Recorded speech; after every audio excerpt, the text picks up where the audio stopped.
అనేక పెద్దలు మహనీయులు ఈ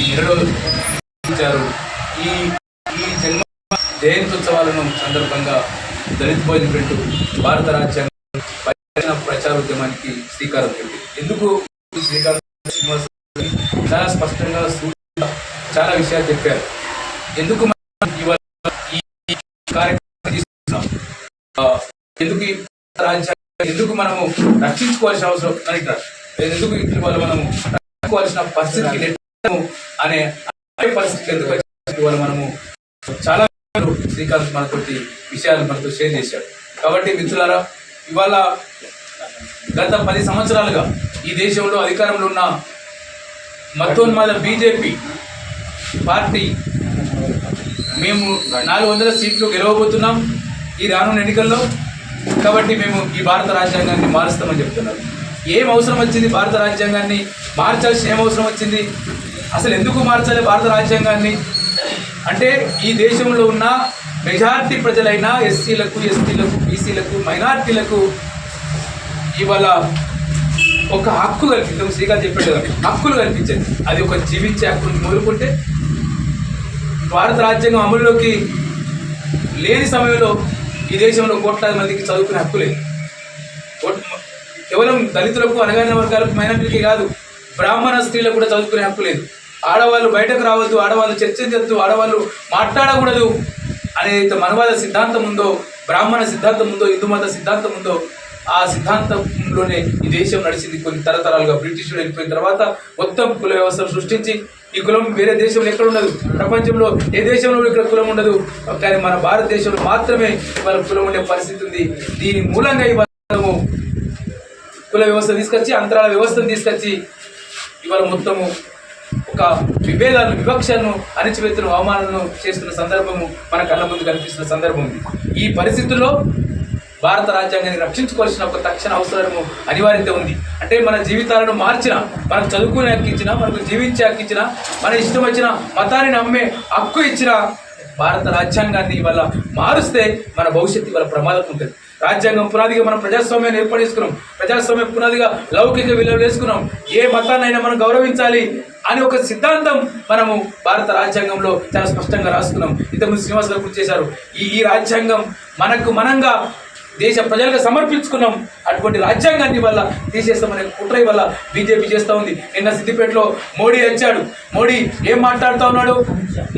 అమిత్ షా వచ్చాడు. ఏమంటున్నాడు? వాడి వల్ల మేము కనుక అధికారంలోకి వస్తే మైనార్టీలకు రిజర్వేషన్ను ఎత్తేస్తామని చెప్పాడు. ఎప్పుడు నువ్వు ఎత్తడానికి ఎనికి ఏం హక్కు ఉంది? మైనార్టీలకు రిజర్వేషన్లు ఎత్తేసే రైట్ నీకు ఎక్కడ ఉంది? మైనార్టీలకు రాజ్యాంగం ఇచ్చింది కదా రిజర్వేషన్లను. మైనార్టీలకు కానీ, ఎస్సీలకు కానీ, ఎస్టీలకు కానీ, మహిళలకు కానీ వాళ్ళ రాజ్యాంగం రిజర్వేషన్ ఇస్తే ఆ రిజర్వేషన్ తీసేస్తామంటారు. ఏం మైనార్టీలకు దేశంలో మతం ప్రతిపాదిక రిజర్వేషన్ ఇవ్వలేదు. ముస్లింలకు ఈ దేశంలో ఎస్సీలతో పాటు ముస్లింలు కూడా వివక్ష ఎదుర్కొంటున్నారు, ఆర్థికంగా, సామాజికంగా వెనుకబడి ఉన్నారు అని చెప్పి రాజ్యాంగంలో డాక్టర్ బాబాసాహెబ్ అంబేద్కర్ ముస్లింలకు రిజర్వేషన్ ఇస్తే ఇవాళ బీజేపీ అమిత్ షా ఇక్కడికి వచ్చి సిద్దిపేటలో వచ్చి ఒక తెలంగాణ గడ్డ మీదకి వచ్చి వాళ్ళ మేము ముస్లింలకు మేము రిజర్వేషన్ తీసేస్తామని చెప్తున్న అధికారంలో. అంటే మరి ఏది నోటికి వస్తే అది వాళ్ళ ఎన్నికల్లో మాట్లాడుతున్న సందర్భం కనబడుతుంది. ఇటువంటి సందర్భంలో బీజేపీ రానున్న ఎన్నికల్లో రాకుండా దాన్ని ఓడించాల్సిన బాధ్యత మన పైన ఉంది. మన శక్తి తగ్గుతూ ఉంది, మన శక్తి తగ్గుతూ ఉంది, కానీ మన శక్తిని పెంచుకోవాల్సిన అవసరం ఉంది. శ్రీకాంత్ చాలా విషయాలు చెప్పారు. మనం రివ్యూ చేసుకోవాలి. మనం రివ్యూ చేసుకోవాలి. మన సమీకరణ తగ్గుతుంది. మనం చేసే ఏ ఆశయాల కోసం అయితే మన సంస్థలను నడుపుకుంటున్నామో దాని చుట్టూ ప్రజలను సమీకరించడంలో విఫలమవుతున్నాము. ఈ సందర్భంలోనే వాడు సక్సెస్ అవుతూ ఉన్నాడు. దేవుని పేరుతో ఇవాళ ఓట్లాడుతూ ఉన్నాడు, మతం పేరుతో ఓట్లాడుతున్నాడు, కులం పేరుతో ఓట్లాడుతున్నాడు. ఈ సందర్భంలో దేవుని పేరుతో, కులం పేరుతో, మతం పేరుతో ఓట్లాడే బీజేపీని ఇవాళ ఓడించాలని చెప్పి మనము ఈ ప్రజలకు చైతన్యవంతాలు చేయాలి. బాబాసాహెబ్ అంబేద్కర్ ఓటు ఎందుకు ఇచ్చిండు? ఓటు మనందరికీ ఒక హక్కు ఇచ్చాడు. ప్రతి మనిషికి ఒకే ఓటు, ఒకే విలువనిచ్చాడు. అంతకుముందు ఓటు హక్కు లేదు. బలిజనులకు, భూస్వాములకు మాత్రమే ఓటు హక్కు ఉంది.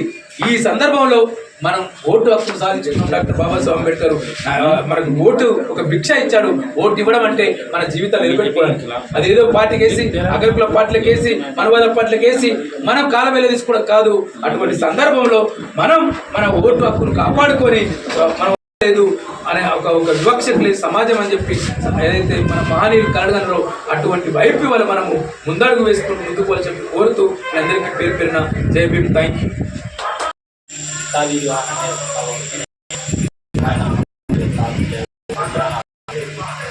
जो भी बात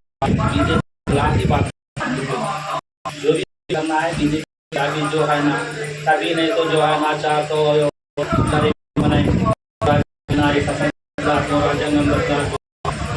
मेरी बात चला तो आज बीजेपी के खिलाफ भी बात करना है कोई भी बात करे तो मेरे को तो वक्त नहीं है मेरे को जो थोड़ा बहुत खाली कर हो जाना है माफी का आप जो है ना शुक्रिया.